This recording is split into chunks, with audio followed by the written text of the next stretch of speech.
Well, this evening we're going to have a little adventure in symbolism. In an effort to try to clarify a point that many books could be written about. I intimated in the first of this series of discussions that alchemy was, at least to a degree, a breaking forth of the spirit of mysticism which had been locked in the hearts and minds of pre-Renaissance men.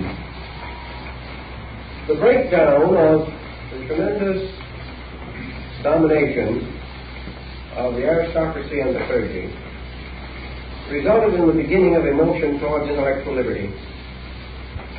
And in the transition period, we had about 2 centuries in which mystical movements developed and expanded in an astonishing manner. We know that these movements came directly from a movement within man himself. And in this we come to a very important and interesting problem. How does the human being think? Does he think in words, in pictures, or in pure ideas?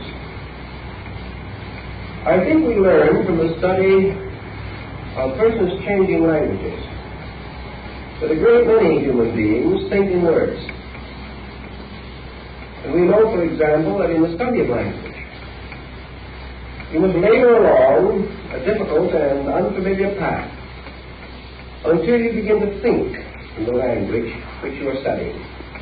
And then suddenly the words become meaningful and available. I know persons who have lived in this country for many years and speak the English language well, but in a hurry they will count in their native language. Therefore there is a certain association between thought and word. It is probable that the intellectualist thinks in the terms of words because he uses them constantly. They are the familiar instrument of self-expression for him. It is also quite possible that the artist, the purely aesthetic individual, may think in form, or in color, or even in tone, as in the case of the musician. Thus the origin of thought patterns may differ with different persons. And the basic chemistry of thought patterns probably differs also in the male and female. Thus, we are confronted with an intricate issue of the basic form of ideas within ourselves. Studies in anthropology and ethnology lead us to the recognition of the universality of certain essential emblems and figures. I had a letter yesterday which, strange enough to report, I answered today. That does not very often happen. Relating to a tomb recently discovered at Palenque in Mexico, in Chiapas. Palenque is one of the oldest centers of the Maya culture. This tomb was the physical remain, mostly dust, of some ancient dignitary of the empire. And in the disintegrating and ruinous state of the mortal remains of this person, it was noted that in one hand of the deceased had been placed a small sphere of jadeite, and in the other hand a small cube of jadeite. There were also many other ornaments of precious and semi-precious materials.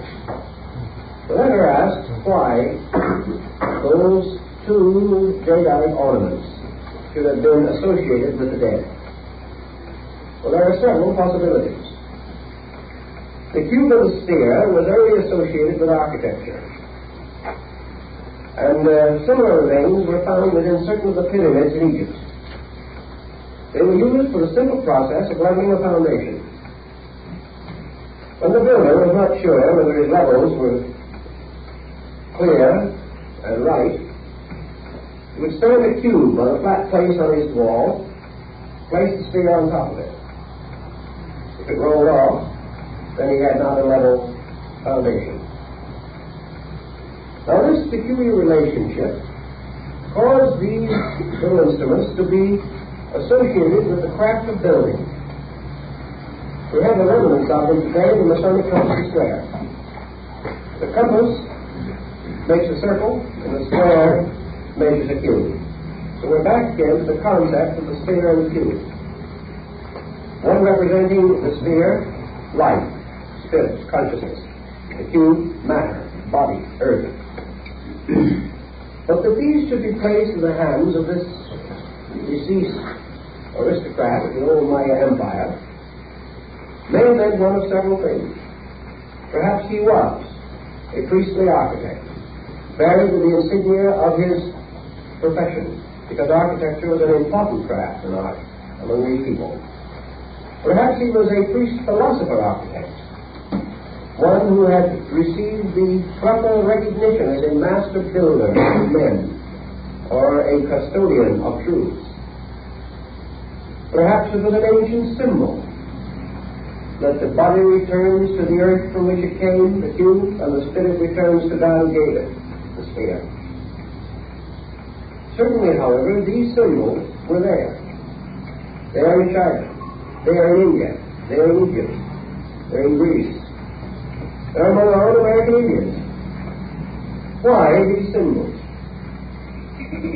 We have two reasonable possibilities in explanation. One, the migration of the symbol itself. Namely, that at some remote period, certain basic cultures that have now perished were much more broadly disseminated around the earth than we realize. And as we follow certain migrations, such as the bow and arrow migration, or the swastika migration, we find these symbols traveling with the motions of people through the primitive world, passing from one culture group to another. The second possible explanation lies in the internal development of man himself, by which, consciously or unconsciously, he creates symbols which have an essential identity, which have an essential consistency. And when he thinks about certain things, he always thinks of the same symbols, regardless of where he is or to what culture he may belong. Therefore, symbolism may rise with the unfolding human culture. And that symbols, the same or essentially similar, may appear at many different places because unfolding human beings reach certain cultural levels. And when they reach these levels, they instinctively release these symbols through themselves. Now this has an interesting meaning for us because in our present consideration, alchemy, we find the greatest conglomeration of symbols that were ever probably brought together in the service of a single idea of doctrine, science, or art. Yet these symbols are not essentially original with alchemy. There is perhaps not a single symbol in alchemy that can be traced directly to the period in which it began to flourish in that usage. These symbolisms are derived from practically every previous culture that man developed. From Egypt, from Greece, Rome, India, China, all of these ancient systems use the same symbol. It makes very little difference whether it is the dragon of alchemy, or the dragon of St. George of Cappadocia, or the dragon of China. These dragons are all the same. The same may be said of the unicorn, or of many other similar devices. The double-headed eagle, for example, which occurs in so many, many places. The symbolism of fire and of water, of earth, and of the elements does not belong to alchemy, but alchemy made use of it.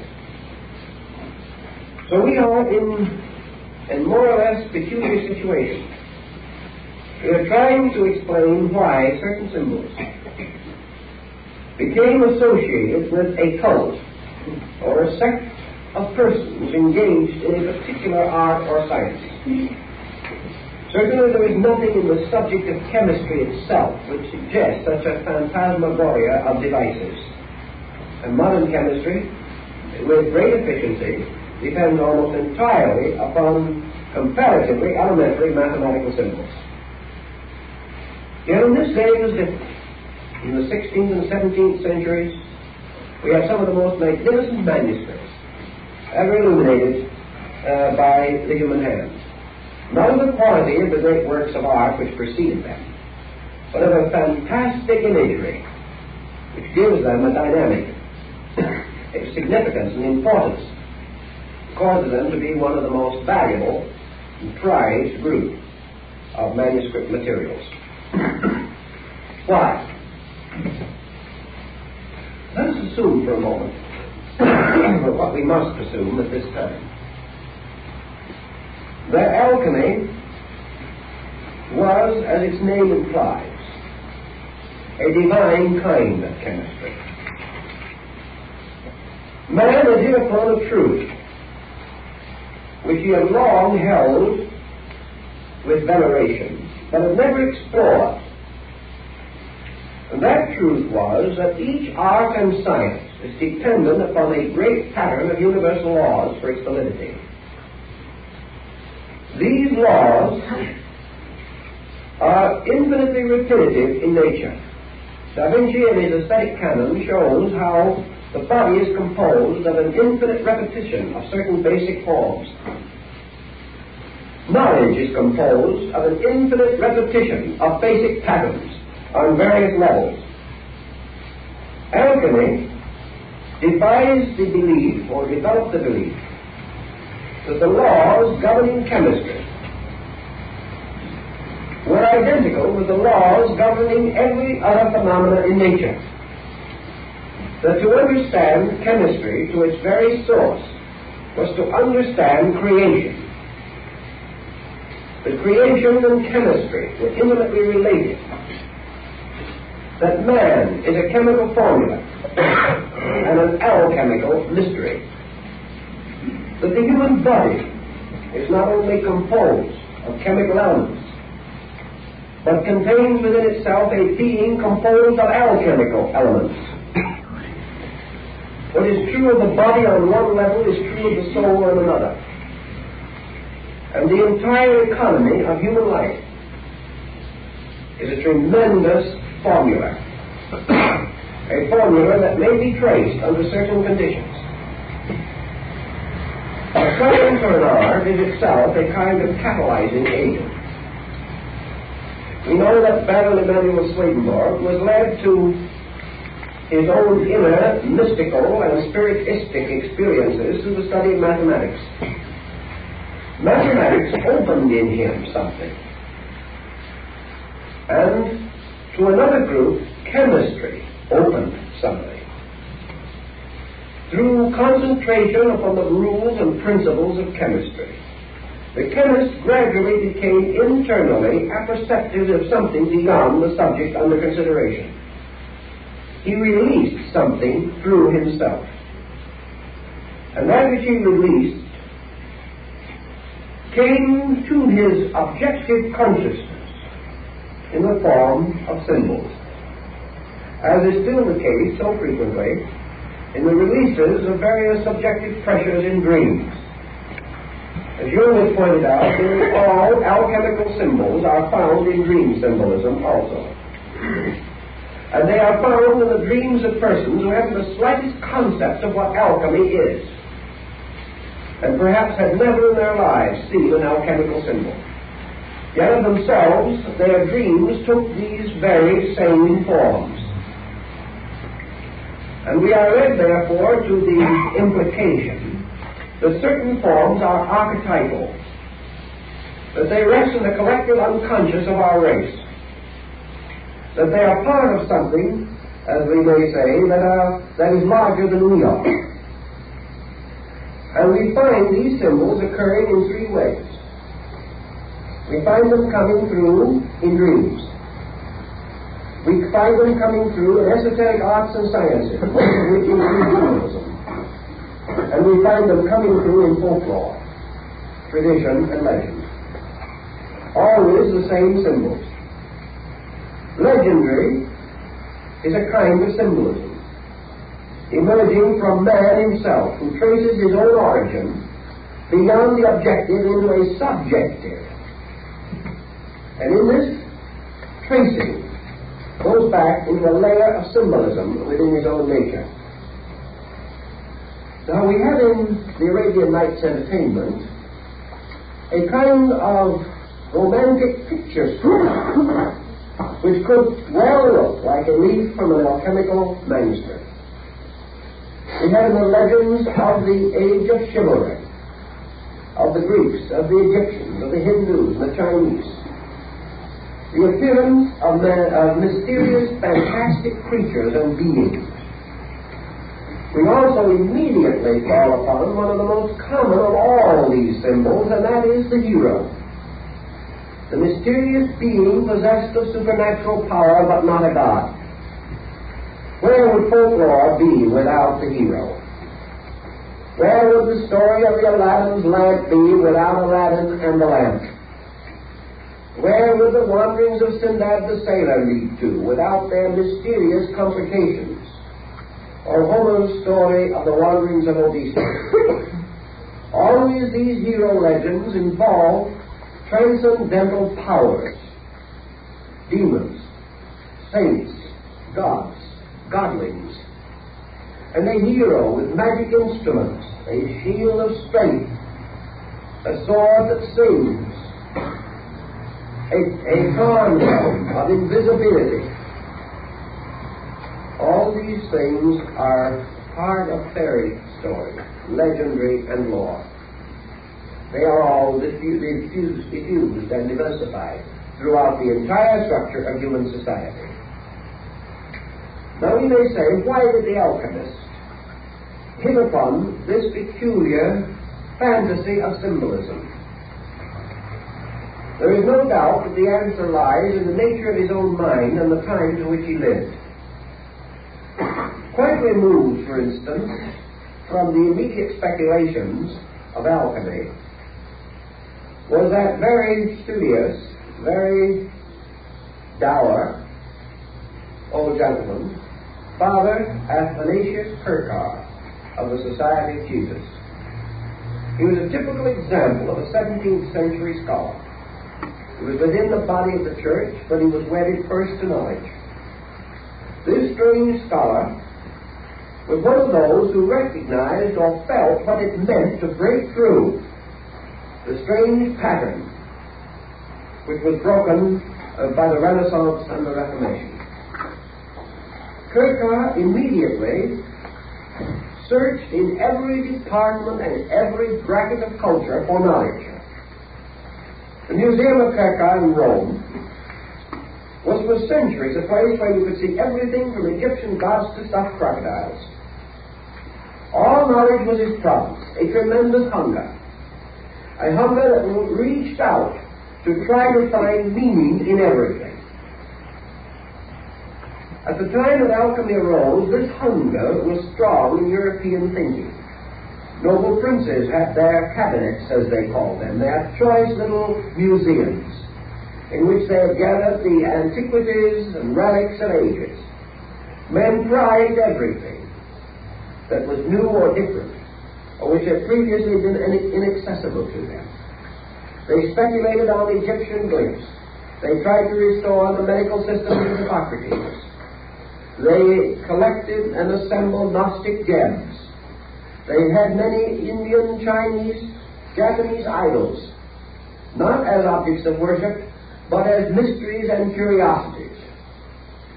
This opening of the door sent man's mind scurrying in every direction in search of knowledge. And he was overwhelmed by the tremendous inflow of tradition that poured in upon him the moment he was able to receive it. As soon as he could read and write, a vast pageantry of ideas moved in upon him. And alchemical symbolism leveled off almost completely as being based upon the tradition available to 17th century man if he possessed the faculties and means of attaining it. Scholarship became a fetish. Learning became something that even the most superficial dilettante devoted his life to. There was a tremendous upsurge in the desire to know. And what was available to the man who sought? The ruin of the past. Broken monuments, desecrated altars, broken images, strange figures, part human, part animal, found in the ruins of Egypt. Many incredible devices, the real meanings of which he did not know. He could not read the glyphs of Egypt. The Rosetta Stone had not been discovered. But the less he knew about these things, the more tremendous their influence was, because he then bestowed meaning upon them. And in bestowing this meaning, he was constantly drawing it out of himself. Each of these unknown objects of his contemplation called upon him, demanded something from him, and also gradually revived tradition, myth, and legend in him. So here was a tremendous amount of raw material available to create thinking patterns in human minds. Now, another angle we shouldn't overlook is the relationship between internal patterns and external stimuli. Relations which we may term associational. We have today in psychology association word tests. A word is spoken, and the person taking the test is supposed to instantly reply with the word that first comes to his mind. Association.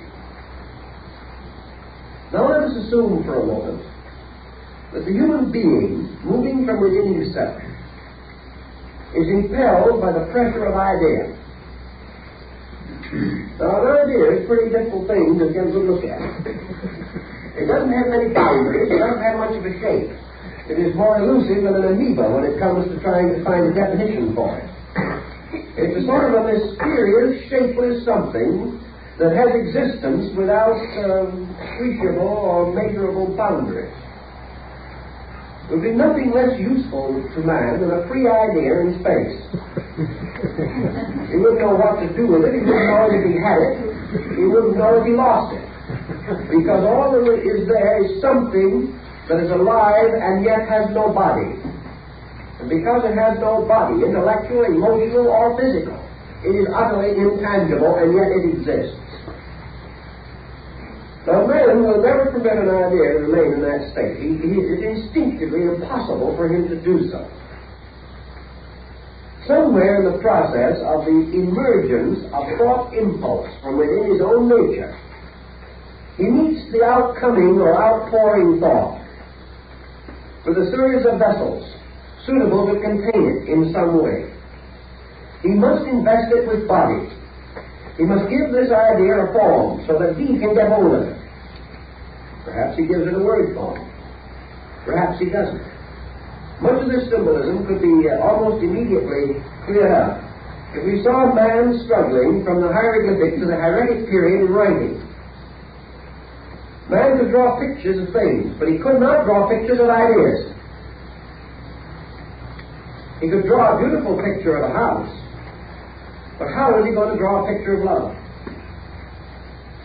He hadn't hit upon that happy thought of a heart with an arrow. How is he going to draw a picture of veneration? Well, the only thing he could think of was to make a figure in a position of veneration. If he wanted to show imagination, he had to use something that would suggest an image or a mirror or some device appropriate. And yet even that, in that case, he wasn't sure how he was going to carry on the transmission of this idea. The Mayas, for example, that we just mentioned, had quite a problem with verbs. And verbs are always difficult in a hieroglyphical language because they represent action. And pictures do not move. Pictures do not possess action. It must be intimated in some way, a little series of footprints going along, to try to show that a man is taking a walk. The Mayas hit upon the simple device of taking a noun or a glyph representing an object, and transforming it into a bird by adding a wing. They put a wing, like the wing of a bird, on the side of it, to indicate action, to indicate life. But it was no longer an object, but a process, or a condition in action, which they sought to represent. Now, the development of languages shows us how these things happen. But how rapidly they happen in the development of an idea within man. The idea itself is presented to him as well as to others. In its pure form, it is a ray of energy. He must clothe it. Now, he cannot clothe it with something that he knows nothing of. To clothe an idea in an unknown form is inconceivable, because man cannot conceive of an unknown form. Any form that he can conceive of must exist. Furthermore, he is confronted with another immediate problem. Forms are of two kinds. Forms suitable for the expression of facts on a level of existence as we know it, houses and trees and dogs and cats. These do not offer any great amount of problem. But man frequently wishes to represent in his idea something essentially transcendent, something which is not of this world worldly. He has to break the familiar pattern in order to present an unfamiliar idea. How do you do it? He takes familiar things and puts them into an unfamiliar arrangement. It's the only method that he has. He recognizes not only that in so doing, he saves his idea from being misinterpreted, and also he creates an impact by it, which is missing in familiar things. Therefore, we can say that an eagle he can use. An eagle can represent a number of things. But everyone who sees it says this is an eagle, and he means a real eagle. So what does the man do with an idea? He makes a two-headed eagle. In so doing, he has immediately broken away from reality. Your impressionistic artist is trying to do it constantly. The man who sees the two-headed eagle immediately says to himself, there is no such a bird. Therefore, this does not mean the bird. It means something else. It has to. So we break through realities of a literal nature and escape into the imagery of ideas. Now, every one of us growing up is in contact with the world around us. We are also under the pressure of the world within us. When we begin to think of good as small children, we can't think of good just as something good. Good has no meaning. Good has to be immediately associated with the act of goodness, or some person or thing which we can use to appreciate goodness. So perhaps the small child in a strong and happy family environment experiences good under the symbol of parent. Parent's good to him, takes care of him, protects him. That's good. Another man may interpret good under the form of a fine, well-balanced dinner. That's good. Good, however, always has to come to us under symbolism, because it's an abstraction. The Good Samaritan is the good deed. Now, a good deed without some symbolism by which you see what a good deed is meaningless. Yet instinctively, the moment we have the term good deed come into our mind, the abstraction takes the form of some good deed that we have known, experienced, or heard about. We immediately clothe this thing ourselves in a familiar term, in a familiar word picture, or a familiar form picture. We use distortion exactly as Michelangelo used distortion to create a dynamic. If Michelangelo's figure of Moses stood up, we would see that it was a totally disproportionate figure. Yet because of his arrangement of mass It gives us a tremendous dynamic, which is the thing that he is trying to do, or was trying to do. So by distortion, we dramatize.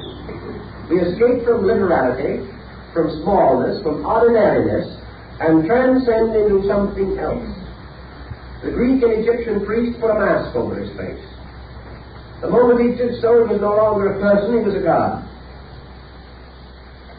And he not only caused others to think so, but he thought so. Because of the ritual of the mask and his own belief that this sacred symbol transformed him. So that the action of the departure from the real, from the literal, by the use of fantasy, has been primitive in mankind and has been there since the beginning of time. So in our alchemical symbolism, we find a group of emblems advanced, arising out of certain great archetypal patterns experienced by the human being. And he, in his own effort to experience things superior to material facts, began to clothe instincts, impulses, ideas, inspirations from within himself in certain forms. If he had clothed them in ordinary forms, they would have appeared ordinary. But he did not want them to appear ordinary, because these stories he was telling were not ordinary. And had he placed them in mathematical ciphers, which he well knew, he would then have been on the level of chemistry itself, which is not what he wanted to do. He wanted to tell you of chemistry as an experience of consciousness, and not as a series of scientific formulas. He was working for a consciousness dimension. Just as Michelangelo wished to convey the terrific impact of the great Mosaic lawgiver in his Moses. He wasn't trying to be a master of anatomy, although he had to be a master of anatomy to do what he did. He wanted to create something that was unworldly and had a dynamic strength beyond that of man. Therefore, he fashioned it in a way that instinctively related into the experience of the person seeing it this unreality, that is, the lack or absence of complete physical integration, something beyond physical things. So in his day, he did not have a great deal to work with. The alchemists, like Michelangelo, had the human body. Like certain of the great religious mystics, he had the scriptures. He used them. Like certain great artists, he had the entire art pageantry of a dozen nations. He made use of all of these things. But primarily his purpose was to tell us from the beginning that he was transforming formulas into living patterns, clothing them in symbolism which broke reality, broke objective reality in the sense of the everyday, the mediocre, the commonplace, the familiar. Familiar symbols for familiar ideas. But for an idea that cannot become familiar, which is strange to us, an unfamiliar symbol, or one that breaks the common patterns of things.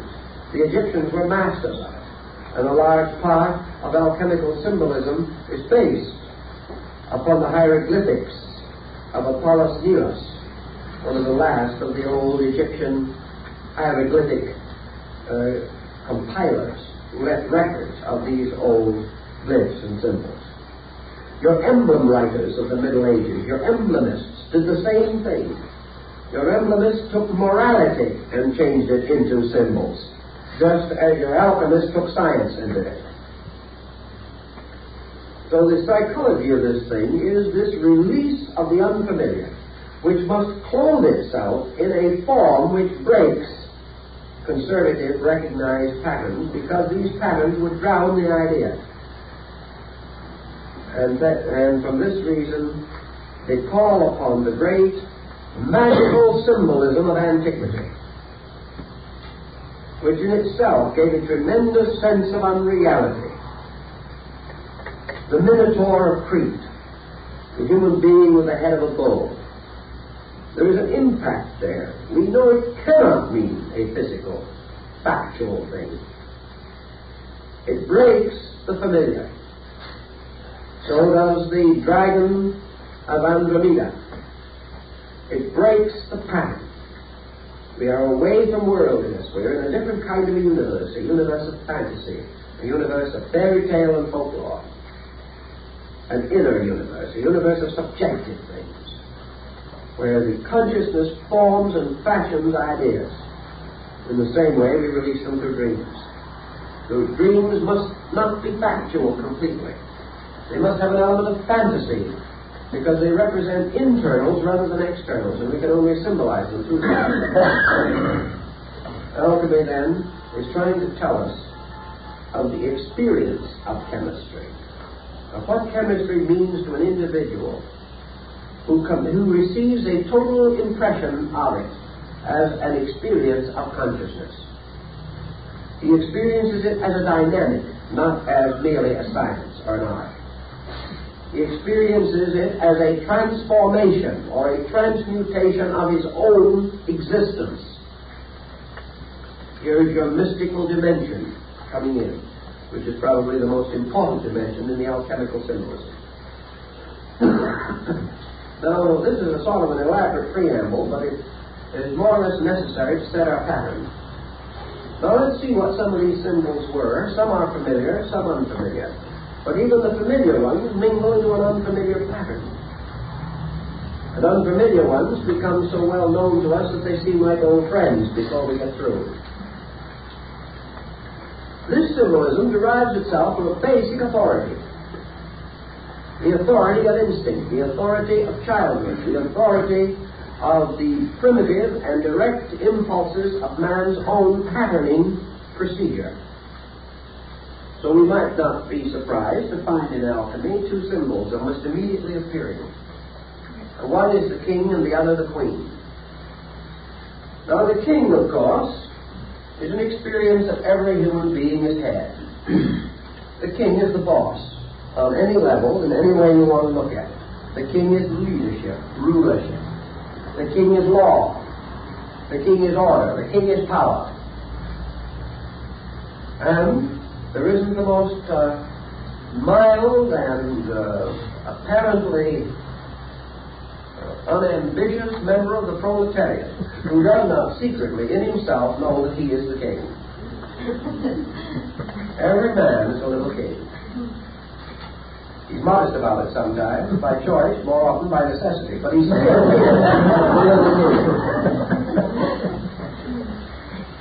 the king is also, of course, God. Because God represents the supreme ruler. We'll never forget that little book of Clarence Day, God and Father. Much in common. But the king is also, in a mysterious way, our instinctive recognition of a power that reposes within the universe, within ourselves. The king is life. Rules everything. The king is power, life, truth, life. The king is the universe in which we live. We are his subjects. The king is spirit, the master of the great court of the universe. The king is nearly always beyond and above and superior. The king is heaven in China. Therefore, the king represents a great positive polarity. The king is not only something we fear, something we must obey whether we will or not. It is something, furthermore, that secretly we admire. When we are happy, we wish the king would leave us alone, but when we get in trouble, we rush to him for help. We do not like to have him boss us, but we are constantly hoping he will save us. The king is will, the sovereignty of an active agent in the universe. Now the opposite polarity to this is the queen. And the queen has always been associated with the broad concept of creation itself. Father God and Mother Nature. The queen represents, to a very large measure, the entire environmental life of the individual. The king is self. The queen is everything else. The queen is the universe which man, self, desires to possess. Therefore, every move we make reminds us of Goethe's immortal lines, "The eternal feminine lures us on." The eternal feminine is the unknown. And to conquer and capture and to possess the unknown is the great ambition of man. And science fiction, as we have it today, with all kinds of fantastic stories about other dimensions and rays and energies and weird creatures from other worlds, they're all the story of the king searching for the queen, seeking to possess the unknown. Most peoples have referred to their own lands, their continents, their homes, as their mother. The Mother Earth, Mother India, Mother China, the Motherland. Occasionally, some nations refer to it as the Fatherland. And here again, we come into some intricate symbolism. And most countries that have a fatherland have a psychology that is quite different from those that have a motherland. You mustn't forget that these things work together in a very important symbolism. So in the great alchemical empire, we have the king and queen ruling over the entire picture. Now the king comes back to us again from one of the most mysterious and enigmatical pursuits of mankind, and that is the game of chess. Because in the game of chess, we are not only playing the game of war, but we are playing the game of life. Now in the game of life, the queen can be taken, but not the king. In other words, the king is never captured in a game of chess. He is placed in a condition or a position in which he cannot move without jeopardy, and that constitutes checkmate and is the end of the game. You can't take him. You destroy him by preventing him from moving. You cannot take him away. Now, as you think a little bit, you begin to see how that plays into another idea. Very intriguing. You cannot capture spirit, but you destroy its power when you prevent its motion. You cannot destroy truth, but you prevent its power when you no longer permit it to have circulation, or to be disseminated, or to be spread or interpreted. You destroy things by destroying their action, but you cannot destroy the reality of anything. This is always the case. So we have, as in China, Father Heaven and Mother Earth. And you have man created between these by the action one upon the other, forming the great Chinese triad, heaven, earth, and man. Now what is man? In the alchemical tradition, man is Mercury. Now you may not all recognize yourself as this delightful little character with wings on his heels and on his head. And carrying, of course, the celebrated caduceus, usually dressed in the garb of a Roman soldier. Very important part of symbolism. But Mercury is the beloved son of the king and queen. Now, when you make the king and queen in alchemical symbolism, you have several ways of doing it. One way is to show the king as a human body with a crown, but instead of the face of the sun. And the queen, a woman, with a royal crown, but instead of her face, the face of the moon. So that the king and queen become the sun and moon. And the sun and moon in alchemy are gold and silver.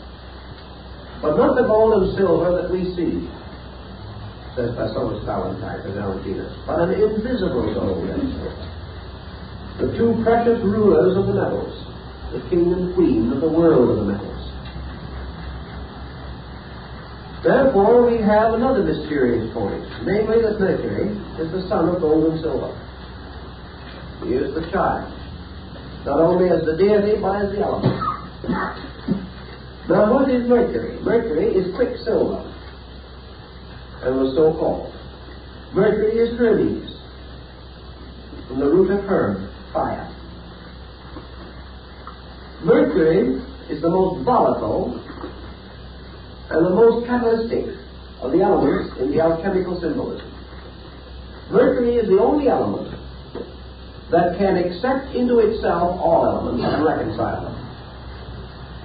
So man becomes the power, the only element or the only matter which can bring about within himself the fusing of the metals, or to act as the common denominator of metals. And yet it is not Mercury as we see it, but a volatile spirit of Mercury that must be used in this mystery. So we have a mysterious combination of king, queen, and sun. That is, as Orion, composed of sun, S-U-N, moon, and Mercury. Now, another way of calling the sun, moon, and Mercury is to say sulfur, salt, and quicksilver. And these are formula. For all of the great achievements, the great stone of the wise is composed of salt, sulfur, and mercury. Also the universal medicine. Well, we have learned that the king is something that can never be taken. The king is the absolute ruler. But things can happen to him. He can appear to die.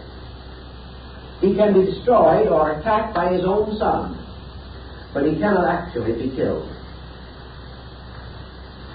We'll find out a little more about what can happen to him in the alchemical game of chess a little later.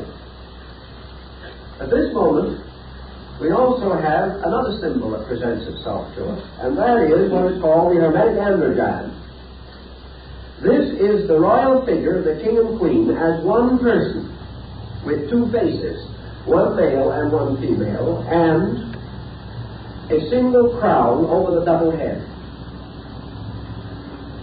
Here we have heaven and earth as one.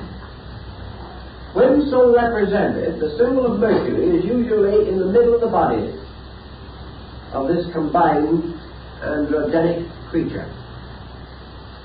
So we now have gold and silver undivided. We have God and nature undivided. We have the sun and moon united in the Hermetic marriage of the planets. We now have the God Ishvara concept of India, the Father-Mother God, undivided.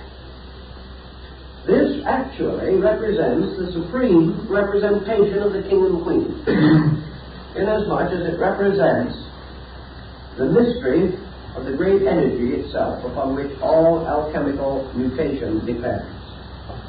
This mystery is called Azoth. And Azoth is the tremendous power residing in metals by which the transmutation can take place, or by which they can be changed, or by which their lives may be augmented. Seeing the king and queen now, then, as one being, heaven and earth, representing this as the solitary and inevitable unity of God itself, we have almost a symbol of the tetractys, or the basic triad of life: the king, the queen, and the child, the 47th proposition of Euclid. with a slightly different presentation. The next thing we have to realize is that the king, by what we know, represents spirit, and the queen represents matter, and Mercury represents soul. Spirit, body, soul. When spirit, body, and soul are brought together into a compound, that compound is called form. Matter is essentially shapeless. Spirit is essentially. But when Mercury imposes the archetype upon them, they become a form. Therefore, Mercury was called Hermes Trismegistus, the thrice greatest, the master of the three. And this mysterious power of Hermes is man. Man is Manus. Manus is mind. Mind is more, however, than the intellect that we know it, as we know it. So we will take a picture from one of the alchemical writings, and we will see Mercury carrying in one hand the sun, and in the other hand the moon. He is the juggler of the sun and moon, and it is so represented on a deck of tarot cards. He is the juggler. And Mercury, in this position, bears upon him, or associated with him, the 5 symbols of the planets, with himself in the middle. That is, the 5 planets other than the sun and moon known to the ancients. Sometimes Mercury is represented seated in a cave with 6 other figures around him with planet symbols for heads. Mercury, as we go further into the symbolism, obviously represents one thing in man, and that is what we call the soul. The soul, which is the juggler of the sun and moon, and which is the ground of reconciliation between spirit and matter, which is the power to arbitrate the conflict of consciousness and form or body. Consciousness in body would die. Body in consciousness could not exist. But soul is the bridge. Soul is the mortar or the catalyst, the agent which is the moderator between extremes. All conscious energy moving into form moves through soul and is transformed. All bodily energy moving inward toward consciousness passes through soul and is again transformed. Soul is the modifier, the agent, by which all things are adapted to either their internal or external objectives. So we come again on a psychological level to the problem of the introvert and the extrovert. The extrovert represents consciousness moving through soul into body and into its manifestation outwardly. The introvert is energy moving inward from the objective parts of the consciousness through the soul to the subjective parts. But the soul has to occupy the middle distance because it represents the interpreter of all things. It represents the power which transforms all energies into useful, understandable, or acceptable forms. Therefore, the soul becomes a magician who carries a wand, the wand that is sometimes twisted with the serpent, the symbol of the Magus. The soul is therefore also the messenger of the gods, the Greek concept of Hermes, or the Roman Mercury. The messenger is the one who carries the will of the gods to the world.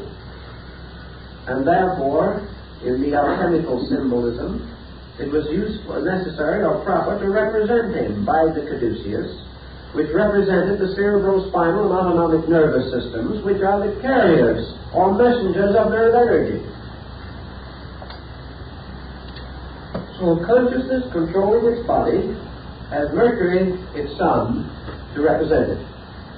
The body, man's outer life, learning, studying, gaining wisdom and knowledge, seeking to enrich internals, must send this externally accumulated material into consciousness through the messenger, Mercury. And the messenger in this case is identical with the little squirrel that used to fly up and down or run up and down the Yggdrasil tree in the Odinic mysteries, carrying the scandals of men to the gods and the scandals of the gods to men. It is the messenger power, the communicator. Now, why is it that the alchemist felt that this Mercury was able to accept and interpret all metals, or must devour or eat up metals before it was possible to release the soul of the metal? The answer to the situation was very definite. The alchemist insisted that the metals, which represent on one level of thinking phenomena, or the forms of things as they appear to be, base metals, unpurified metals, can never be accepted into consciousness. They can never be used to build consciousness. Because before any of these objective things can be useful or necessary and vital to an internal subjective, they must be transformed. The base forms of these metals must die by being absorbed into Mercury. And after they have been absorbed and have been reduced to a completely impersonal state, only then does the soul use them to augment its own power. So in one alchemical symbolism we find Hermes or Mercury devouring the metals, eating them, just as John in Revelation ate the little book of knowledge. So the soul, devouring the metals experience, transforms them into soul power. And the soul power is, of course, the regenerated, reborn metals. Thus we can say what happens to us in life, what we call experience, is not important. It is our acceptance and understanding of that experience that is important. And so that experience passes through a transformation within our own soul life. It contributes nothing to our improvement. There are people that have things happen to them every day and never learn anything. It isn't what happens. It's the power of the soul to transform all external things that makes possible the adaptation of knowledge through internal enlightenment.